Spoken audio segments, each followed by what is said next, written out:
Padme Hum, Om Mani Padme Hum. Eu vi mamãe Nishuna Kashoe Mani Padme Hum, sentada na beira do rio. Eu vi mamãe Oxuna Kashoe. Saudações de paz e de amor cósmicos, meus queridos irmãos e minhas queridas irmãs de caminhada.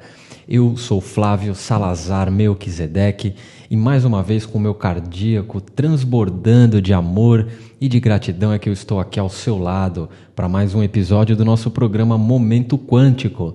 Esse momento sagrado, esse momento quântico, esse momento tão especial que é carinhosamente veiculado pela TV Pax todas as quartas-feiras e veiculado pela TV Pax e patrocinado por vocês que doam a sua energia vital, o seu tempo, a sua atenção a nos assistindo. Lembrando que sempre que você fecha o foco da sua atenção em algo, seja um livro, seja uma imagem, seja um programa de televisão, um filme, qualquer coisa, você está direcionando a sua energia vital para a contraparte astral daquela ideia, daquela figura, daquela imagem. Então, mais uma vez, muito obrigado por vitalizarem a egrégora do momento quântico com a atenção de vocês e com a permissão que vocês nos dão todas as quartas-feiras de entrar nas casas, locais de trabalho, nos carros, trazendo um pouco mais das reflexões que a mecânica quântica e a física quântica nos trazem, sempre tentando trazer isso para uma ótica esotérica, metafísica e espiritualista, dentro, claro, obviamente, da nossa agenda, dentro do que nós estamos compartilhando. Eu digo isso porque desde o programa passado, e vamos concluir nesse programa de hoje, nós estamos com uma abordagem um pouco mais científica dos processos, das experiências, dos experimentos que alicerçam o conhecimento quântico. Por que isso? Você, meu irmão, minha irmã que está sintonizando agora, recomendo que assista o programa da semana passada, porque recentemente eu fui muito indagado e questionado por aí nos locais onde eu presto atendimento. Poxa, mas que propriedade você tem para falar de física quântica? Você não é físico, você não estudou física, não fez pós-graduação, é um simples livre pensador, né, na área da física quântica. E isso eu refleti muito a respeito, não em relação ao conhecimento em si, mas em relação ao grau de resistência que as pessoas oferecem para que esse conhecimento seja absorvido e implementado no dia a dia. Acredito que o maior professor de física quântica de que se tem conhecimento, né, dentro da religiosidade, não da espiritualidade, foi o nosso querido Jesus Yoshua Ben Pandira, ou Ben Pandera, e ele explicava a física quântica dentro das parábolas, dentro das figuras de linguagem que as pessoas tinham naquela época. E hoje, como a linguagem científica ela está um pouco mais rebuscada, um pouco mais avançada, nós já temos arquétipos para entender. Embora você não seja um estudioso de física, o inconsciente coletivo da humanidade já tem arquétipos suficientes para se entender uma abordagem um pouco mais técnica, e é justamente sobre essa ótica um pouco mais técnica que nós estamos tratando da física quântica no programa da semana passada e continuando no programa dessa semana, onde nós vamos seguir os estudos de um doutor em física da Universidade Federal do Rio Grande do Sul, onde ele explica os conceitos quânticos, explica os experimentos que comprovam dia após dia, década após década, porque a física quântica, os experimentos quânticos, eles estão aí há mais ou menos 90, 100 anos, então tem muito tempo aí.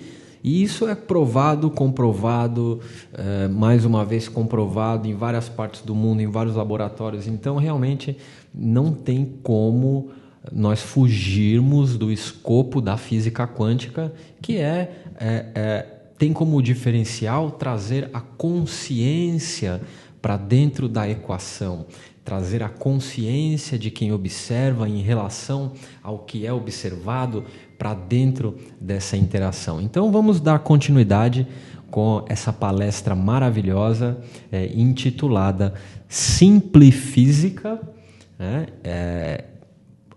Esse mestre, né, em física foi muito bem sucedido em transmitir conceitos avançados de física com um linguajar e uma dinâmica bem descontraída. Então, meus irmãos, minhas irmãs, quem gosta de fazer anotações, papel e caneta na mão, porque nomes de muitos cientistas vão ser citados, experimentos, e, como sempre, recomendo vocês que não acreditem em absolutamente nada do que é dito aqui, mas façam as anotações e vão para campo, façam as pesquisas, porque a maravilha da física é isso, é experimento. Experimente na sua vida e veja se você pode ou não criar a sua realidade. Então, meus irmãos, minhas irmãs, vamos continuar com essa palestra maravilhosa proferida pela Universidade Federal do Rio Grande do Sul, intitulada Simplifísica. Voltamos em instantes com as nossas reflexões e abstrações esotéricas sobre o que foi dito.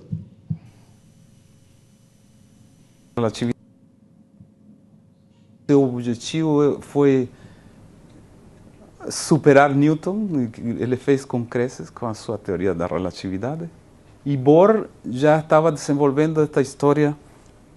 As ondas de probabilidade foi na sua casa, em Copenhague, que foi um acordo entre os físicos, assim chama-se as conferências de Solvay. E das decisões que foram tomadas, uma delas foi a interpretação probabilística.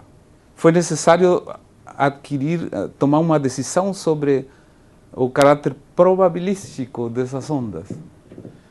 O módulo da função de onda quadrado tem a interpretação da probabilidade de presença do elétron se você multiplica por um elemento de volume. A probabilidade em um ponto é zero. Você tem que encontrar a probabilidade em um certo intervalo. Não é que seja zero, é que a probabilidade num ponto chama-se densidade de probabilidade. Ainda tem que multiplicar pelo elemento de volume para ter a probabilidade de encontrar numa certa região. Então, se você integra essa função de onda quadrada sobre todo o espaço, isso tem que dar 100%. O elétron está em algum lugar no universo. Então, a função de onda, além de ser uma onda de probabilidade, tem que estar normalizada. Essa interpretação probabilística foi Max Born que sugeriu que a função de onda tenha caráter probabilístico numa dessas conferências de Solvay. Bom, essas partículas, então, que são descritas por ondas de probabilidade, o interessante é que elas podem ser criadas e podem ser aniquiladas. Uma partícula pode ser destruída e perder completamente o rastro e virar zero, não existir mais. E a partícula pode ser criada do nada ou ir para o nada. Nesse belo exemplo, ela é uma câmara pressurizada de hidrogênio a altas pressões. É uma chapinha assim, bem fina, que é atravessada por um campo magnético muito intenso, perpendicular à chapinha. E aqui você tem vários processos, um deles é que eu vou mencionar, esse que está aqui.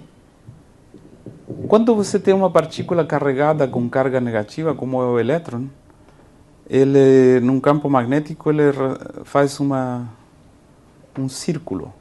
Então, uma dessas duas partículas é um elétron. E o círculo tem a ver com o tamanho da massa. Então, aqui não são círculos, são espirais.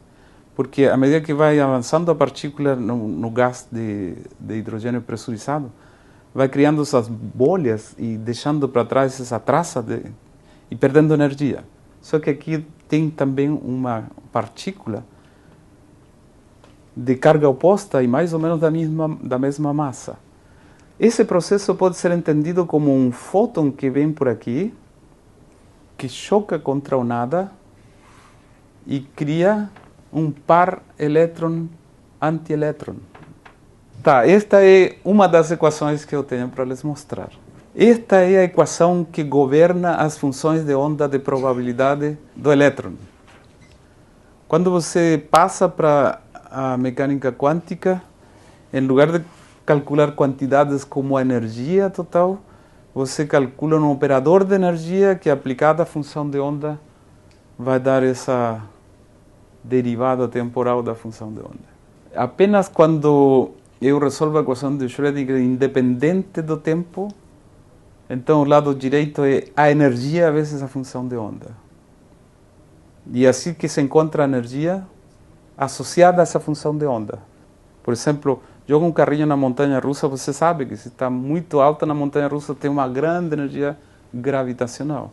Quando ele vai caindo, tem pequena energia gravitacional, e se o sistema conservativo, ou seja, se as rodas que seguram o carrinho na montanha-russa não tem muito atrito, então a energia gravitacional que tinha aí vira quase toda a energia cinética quando está lá embaixo. A partir daí, então veio toda a operacionalidade da física quântica, os resultados fundamentais foram interessantes.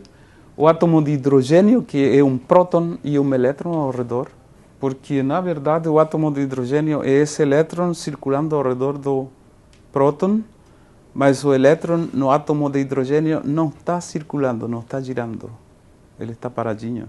Quando uma onda viaja, se você joga um elétron no espaço, essa vai ser uma onda viajeira. Vai ter ondas, como mostrei ali, essa onda, e os nós estão indo no espaço com a velocidade da propagação da onda viajeira. Mas se é uma onda estacionária, como não vai para nenhum lugar, os nós estão fixos. Isso é os sucessos da mecânica quântica aplicados a um potencial coulombiano atrativo e resolvido, então, a equação de Schrödinger que mostrei ali. Toda essa técnica que a gente ensina no primeiro curso de Física Quântica, resolve átomos de hidrogênio, mostra que os orbitais deles são estados estacionários, ou seja, o elétron não está se movendo, só está vibrando com nós fixos. O Bohr, com seu átomo de Bohr, que era um sistema planetário, que fixou as ideias de todas as agências financiadoras de que o átomo é um núcleo e o elétron circulando, ele imaginou um modelo planetário da cabeça, porque ele não foi medir que o elétron estava girando. Então, o mais notável é que essa ideia errada dava conta do nível menos 13,6, menos 3,4, menos 1, tudo certinho dessa primeira coluna. As linhas que estão ali, azuis, marrom e verde, são transições eletrônicas, de quando um elétron transita de um nível orbital, e só pode transitar desde que a diferença do L antes e depois seja mais 1 ou menos 1. A tabela periódica foi simplesmente tomar o átomo de hidrogênio e multiplicar por Z quadrado, ou seja, número atômico. Tenho Z prótons agora no núcleo e Z elétrons orbitando. Então as energias ali são multiplicadas por Z quadrado e dá perfeito. E a tabela periódica, então, com esses Z, se completou com esse modelo, resolvendo a equação de Schrödinger do átomo de hidrogênio, multiplicando por Z quadrado. E essa é a tabela periódica. Esse é o grande sucesso da física quântica, que é explicar os elementos químicos, a partir de princípios muito básicos. Uma função de onda que resolve para toda a tabela periódica. O Sr. Stern e Gerlach, em 1922, fazendo esta experiência muito simples. Vamos colocar um forninho com átomos de prata. Esses átomos de prata têm na borda um elétron sobrando lá em cima. Então, os átomos de prata se comportam como se tivesse esse elétron para estreitar as mãos qualquer que encontre, primeiro que nada. Esse elétron, então, ele se passa por um campo magnético que tem os polos assim irregulares, um tipo canoa e outro tipo cunha, o resultado é que aparecem duas manchas, cima e embaixo. Quando o elétron se descobriu isso, em seguida Stern e Gerlach começaram a coçar a cabeça de que se tratava, porque classicamente se esperava uma mancha contínua no ponto de cima e no ponto de baixo. O que esse experimento diz é que a interação esse elétron que está saindo do forninho com o campo magnético tem seu momento magnético. Átomos, material magnético interage com o campo magnético através de momento magnético. E momento magnético ele é algum vetorzinho que ou se orienta na direção do campo ou se orienta na direção oposta. Na verdade, quando tem um campo magnético, ele se orienta na direção do campo. E se o campo é irregular com essa canoa, essa cunha, além do mais, deflete, ou seja, sobe ou desce, dependendo se o momento é para cima ou para baixo. Como estou largando eles de um fornilho, os átomos de prata daí, eles estão vindo em todas as direções possíveis, classicamente. Mas não. Eles só vêm em duas possibilidades. Ou eles vêm assim, ou eles vêm assado. Bom, o fato que ele tem um momento magnético para cima ou para baixo pode ser explicado pelo spin do elétron. O spin do elétron só pode ser para cima ou para baixo.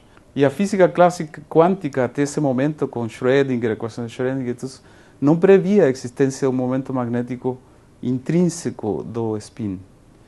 Esse momento magnético não pode ser todo contínuo, assim, de cima a baixo, ou seja, o imãozinho que a gente imagina que tem o elétron ali dentro, não pode girar continuamente como um objeto clássico. Ou ele está assim e nada no meio. Ele está quantizada sua posição espacial. Ou seja, o spin é a primeira demonstração que o espaço é quantizado. Aqui está a foto à esquerda do Sr. Schrödinger e à direita o inglês Paul Dirac. Os dois ganharam o prêmio Nobel em 1933. Um pela equação de Schrödinger que descrevia o aspecto espacial da função de onda e o Dirac por dar uma interpretação da existência do spin do elétron ao juntar a física quântica com a teoria da relatividade. O resultado dessa proposta dele, em lugar da função de onda ser uma função de x, y e z ou de r, θ, φ, ele é função. Em lugar de ser somente uma função, são 4 funções. E essas 4 componentes dão conta do spin do elétron, 2 das componentes dão conta do spin do elétron, e as outras 2 componentes que sobravam são da antimatéria, do antielétron, do positron. O que é a antimatéria? A antimatéria é o seguinte: você sabe da equação de Einstein, M é igual a mc². Se você tem um elétron, a massa desse elétron vezes c² é a energia em repouso que ele tem. Então, entre 0 e mc² não tem nada. Uma antimatéria, um positron, é um bicho que mora abaixo de igual a 0, abaixo do vácuo. E tem uma energia igual a menos mec².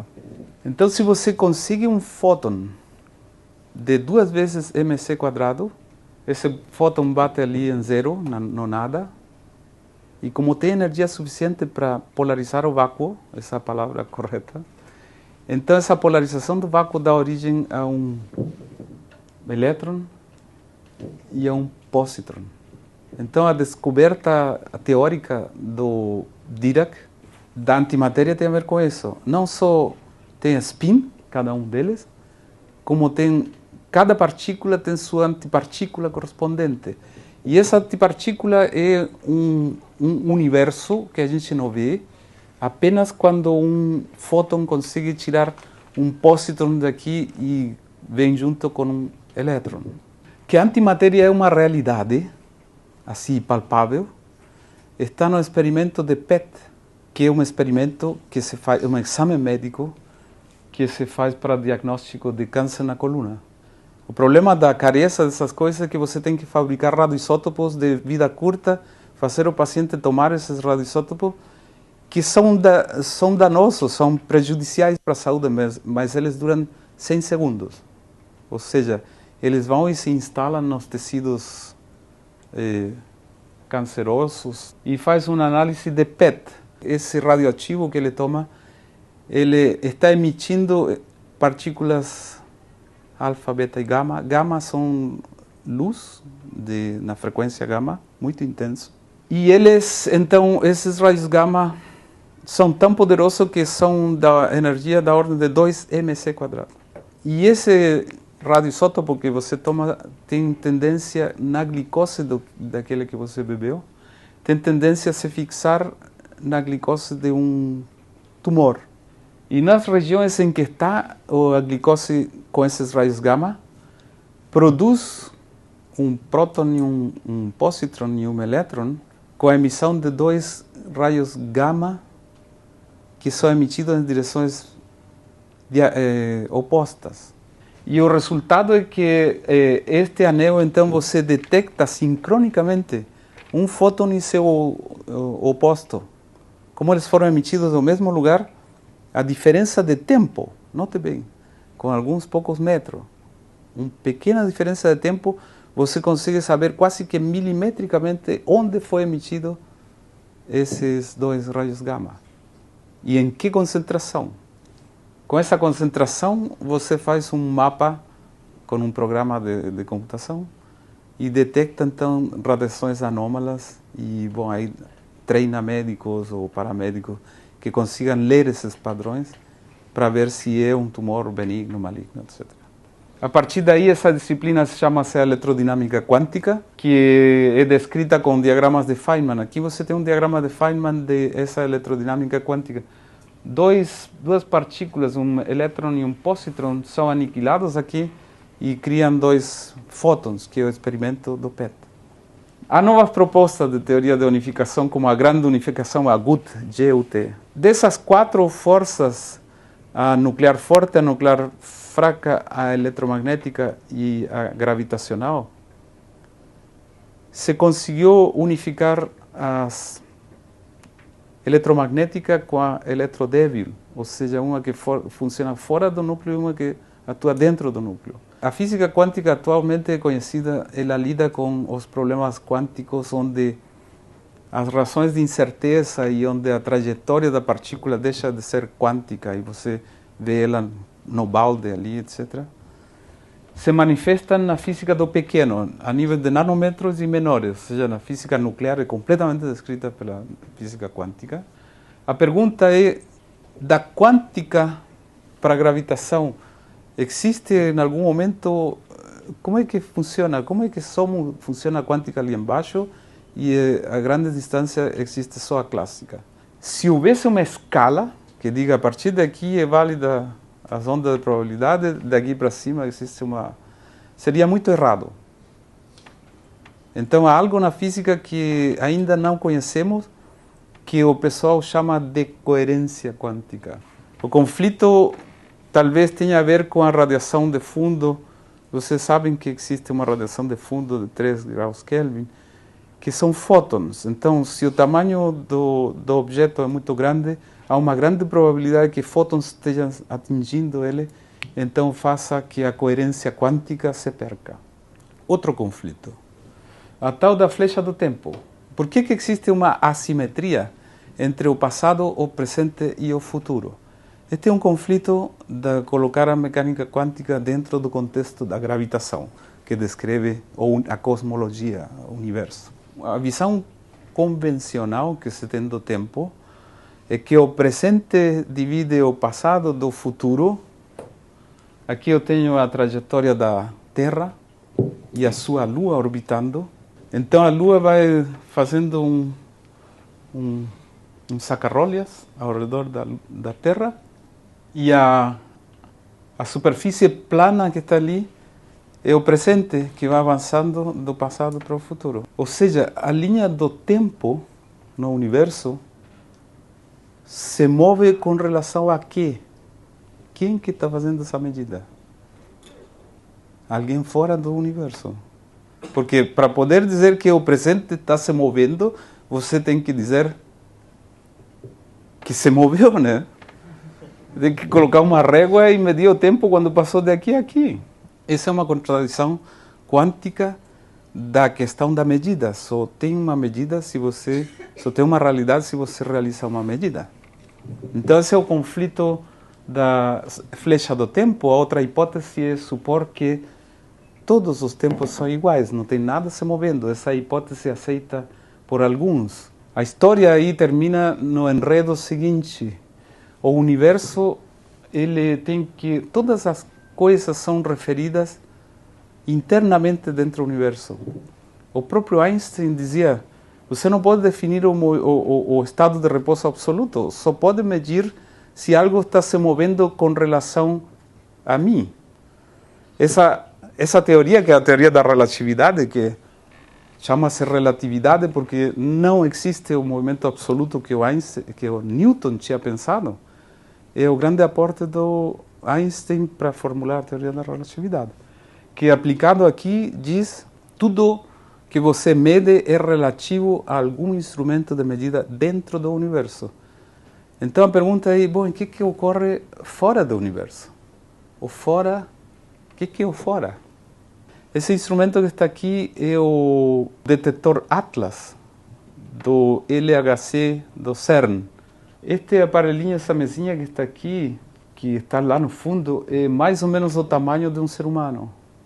Ou seja, o detetor é um prédio de 10 andares. Isto é chamado da Catedral do Reducionismo.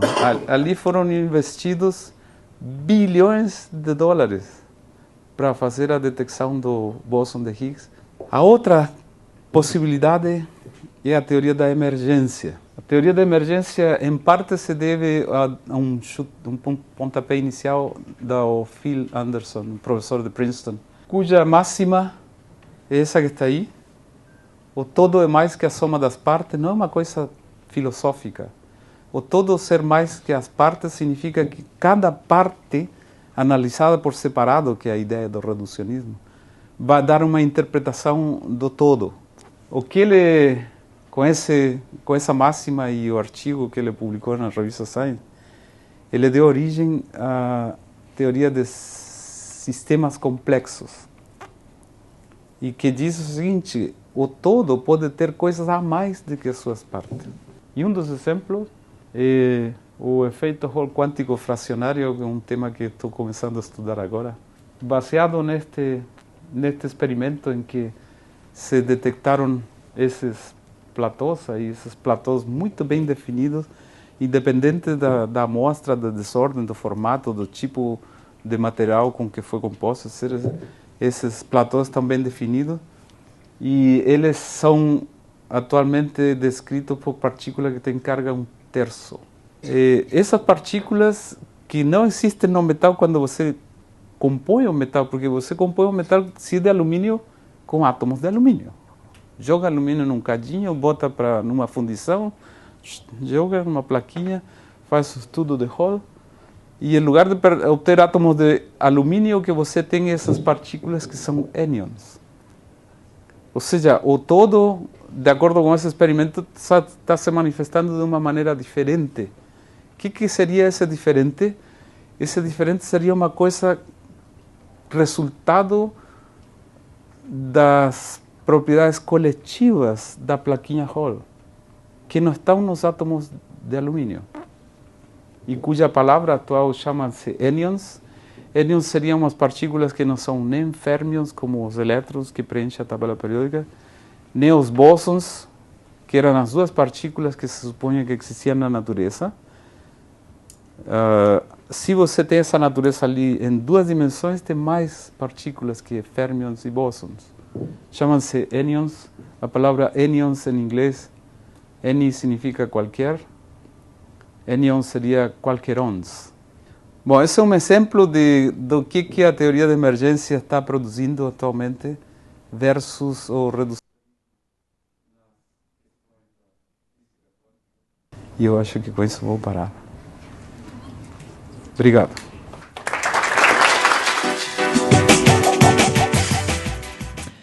Então, meus irmãos, minhas irmãs, espero que vocês tenham gostado. Recomendo que assistam, estudem os 2 programas, o de hoje e o da semana passada, pois eles têm as 2 partes dessa palestra, porque nos próximos programas nós vamos abordar, vamos filosofar, vamos abstrair sobre muitos desses conceitos que esse professor nos traz através de fórmulas, de gráficos, de experimentos.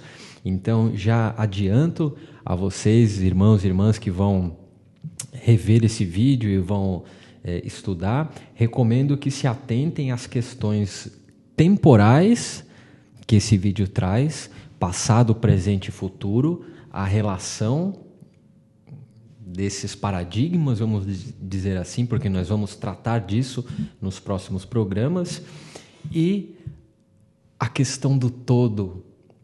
A física quântica, meus irmãos, prova a existência do todo, do grande arquiteto do universo, o vácuo quântico, o princípio criador. A física quântica prova a existência dessa essência, mas também, ao mesmo tempo, prova que essa essência, ela não é, em nenhum momento foi, antropomorfizada. Por que que os religiosos mais ortodoxos, vamos dizer assim,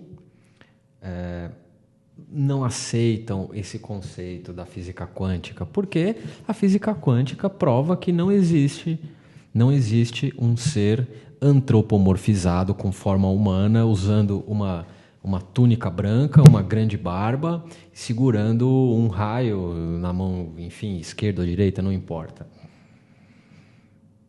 O princípio criador existe. O todo existe, o vácuo quântico existe, está em tudo, está em todos, é onisciente, é onipresente. Mas não vamos tentar humanizar o divino enquanto nós não divinizarmos o humano. Então, meus irmãos, espero que vocês tenham gostado.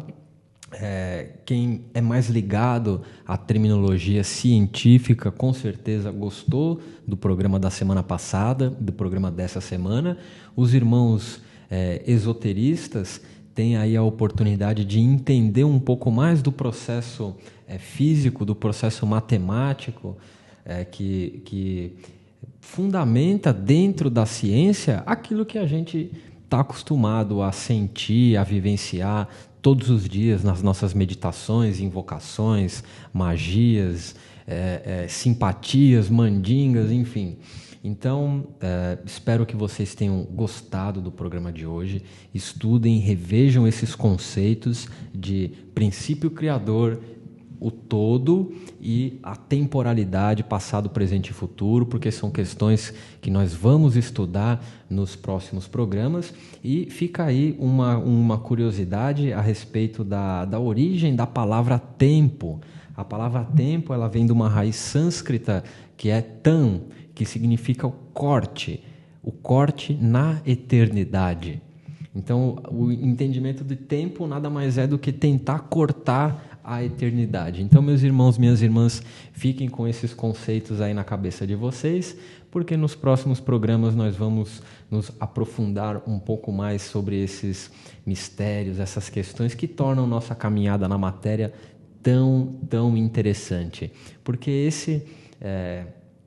saber de onde a gente vem, para onde a gente vai e o que nós podemos fazer para os que vão continuar aqui depois que nós fomos, é a chave da vida, é o segredo, é o que nos motiva a levantar da cama todos os dias e batalhar o bom combate. Então, meus irmãos, mais uma vez obrigado pela oportunidade de estar no bom combate ao lado de vocês. Espero que tenham gostado dos conhecimentos que foram compartilhados no programa de hoje e aguardo vocês ansiosamente para mais um episódio do nosso querido programa Momento Quântico aqui na TV Pax. Gratidão, gratidão, gratidão. Eu sou Flávio Salazar Melquisedeque e vejo vocês no próximo episódio. Namastê. Mani Padme Hum, Om Mani Padme Padme Hum.